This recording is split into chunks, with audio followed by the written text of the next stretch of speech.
that when we read Al-Quran Al-Kareem, we have to know for certainty that we are reading the truth, and that to keep the truth to us is selfish.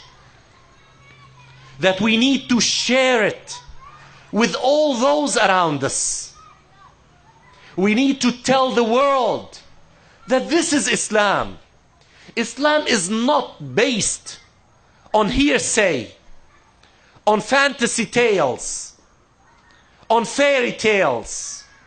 Islam is the truth from Allah subhanahu wa ta'ala, wherein there will be no falsehood. And that is why it is an important part of the theme of education to find out that this is our deen, this is our Islam.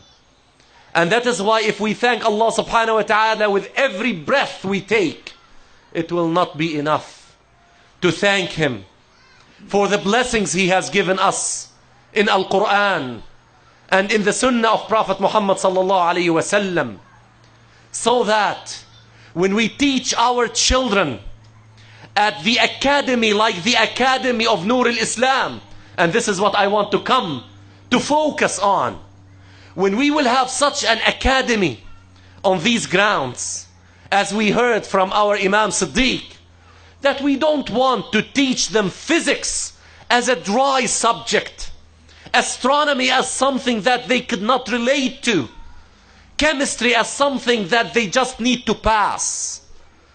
But when we teach them all of these sciences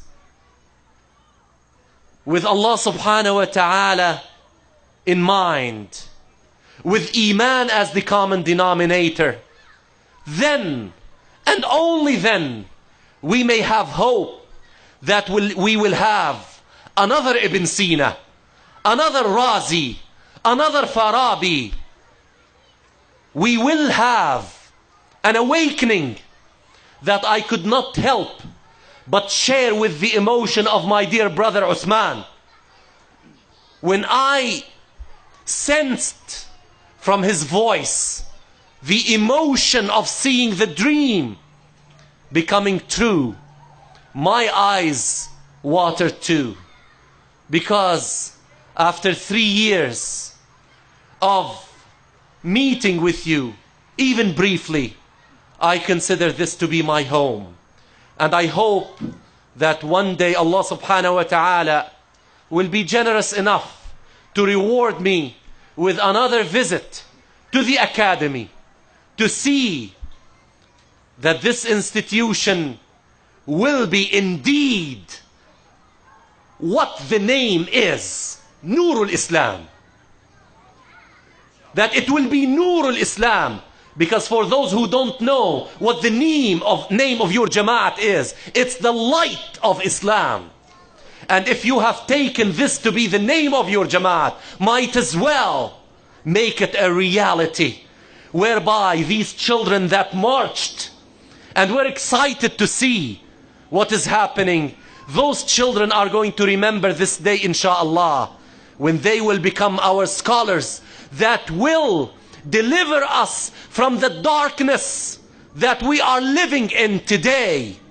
When we heard from Mufti Hassan that the state of affairs of the Muslims today is such that we are fighting over trivial issues, and we are leaving what is important for our enemies to point fingers at us and call us names. And you know what? At times we deserve it.